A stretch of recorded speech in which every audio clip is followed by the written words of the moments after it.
Good morning mga bossing. Ngayon Webes na araw dito ngayon. Tapos dito ako sa G-Dorm. First time ko na may check out. At saka tatlo rin dito mga bossing yung machine. Ayan. Yung sa baba yung washer. Tapos yung sa itaas dryer. Ayan. Tapos ito yung dorm mga bossing. Ito yung hallway. Ayan. Napakaliwanag kasi bago. Ayan. Kanya nito mga bossing. Bali yung mga rooms din dito is tingnan natin para sigurado. 44 rooms ito mga bossing kasi Jack and Jill yung share sila sa isang washroom kaya yun maraming clients 44. Tapos ito yung check out ko na gagawin. Ayan mga bossing. At saka doon sa kabila yung isa.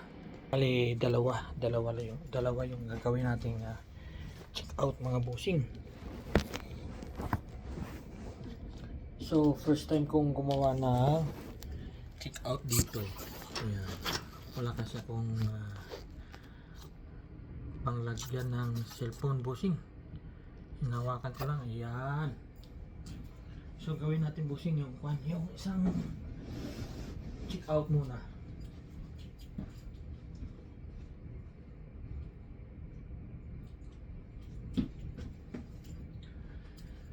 Tapos kanina bossing tamla yung pakiramdam ko kasi sinabihan ako ng camp manager na 2 weeks lang ako dito instead na 4 weeks. So uwi ako ng June 9 at saka 2 weeks of mga bossing kasi ito fly in fly out. Swerte ng kasama ko kasi naka 4 weeks siya agad. So mabigat sa kalooban na uwi ako ng 2 weeks lang. So ako kasi mga bossing gusto ko talaga mahaba yung duty. Kasi nga yung unang rason napakalayo ng lugar. At saka gusto ko sulit yung pag-alis. Kasi sa lugar nga napakalayo. Gusto ko 4 weeks, 3 weeks ganyan. At saka yung isa pa mga bossing kung yung pangalawang rason kung halimbawa 2 weeks ka lang, so nag-waste ka ng oras kasi 2 linggo, tapos 2 linggo rin yung pahinga. Paano yung yung bangko mo walang laman? Yan yung problema bossing kasi dito kung may babayarin ka halimbawa ng sasakyan, automatic yan deduct sa mo sa bangko. Kaya yun yung pinoproblemahan ko pag ganito yung rotation. 2 weeks lang di pwede, dapat 4 weeks talaga. Ngayon nag-message ako sa sa office na sa replacement ba, nagtanong ako bakit ganito, akala ko 4 weeks tapos 2 weeks. Nangyari pa wala pang sagot, hindi nag-reply. So siguro nakulitan na rin sa akin. Tinignan ko ulit yung schedule ko. Ayun, nabigyan ako ng schedule hanggang September. Pero yung okay na sana hanggang September, tuloy-tuloy yung schedule. Kumbaga regular ka na dito sa itong Camp Lynn Lake Camp, ganun ba. Yung problema ayun, pauwiin pa rin ako ng 9. Bali 2 weeks lang. So mahirap mahirap manap ng pera.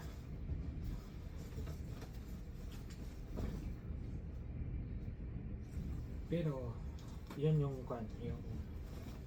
importante rin kasi na regular na nabigyan na ng schedule hanggang September. Pero ito lang yung pinakasad kasi 2 weeks na. Walang kita.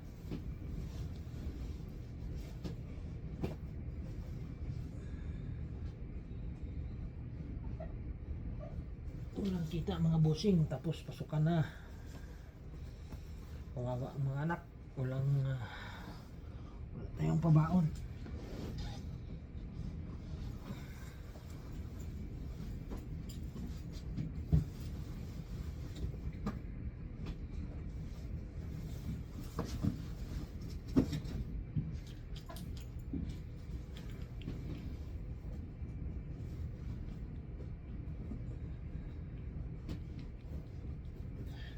Maraming nagsasabi mga bossing na maganda yung Canada. Sa totoo lang mga bossing, maganda sa maganda yung halimbawa kung may trabaho ka, yung kita kumpara mo dyan sa Pilipinas, mas malaki talaga. Pero dito mga bossing, kung dito ka na nakatira, halimbawa wala ka ng pahinga, trabaho, bahay, bahay, trabaho ka lang. Kasi yung number one na mo na iisipin is yung babayarin araw-araw. Araw-araw yan, iisipin mo talaga pag nasa trabaho ka, paano yung babayarin pag wala akong pasok, ganyan pa. Kasi lahat dito mga bossing binabayaran.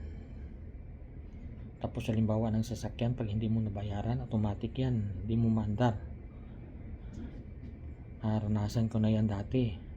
So yun mga bossing, siyempre iba yung rules nila dito Tapos hindi kagaya sa atin na hindi muna ako pasok bukas kasi makakuan yung ulo ko, may hangover. Hindi yan dito pwede mga bossing. Kaya yun yung kinaiba. Pero kung sa kita, paldo ka sa kita, paldong paldo. Pero yun lang mga bossing, nakakapagod. Kasi walang pahinga. Sa day off mo lang ikaw pwedeng pahinga. Sa day off pa nga parang wala ring pahinga kasi gusto mo rin gumawa ng gawaing bahay, ganyan. Gaya ko, pagdating ko sa bahay, ako yung nagluluto, naglinis, mag-mower. Lalo pa ngayon, mahaba na yung damo. Pag uwi ko nito, ma-mower ulit ako kasi yun nga, mahaba na yung mga damo. Dito rin mga bossing, pag mahaba yung damo saka hindi mo nakat, ayan, penalty ka rin. May penalty yan mga bossing.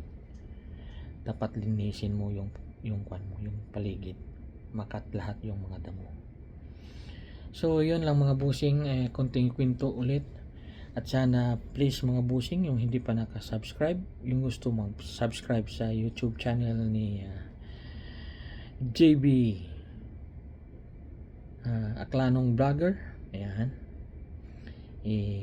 sana mga bossing suportahan nyo naman ako. Ayan mga bossing, kasi may plano ako mga bossing. Kung lumaki yung channel natin, may plano ako sa bandang huli kaya yun yung isusurprise ko pag lumago yung YouTube channel natin mga bossing. Ingat mga bossing, ingat palagi. Okay, babush.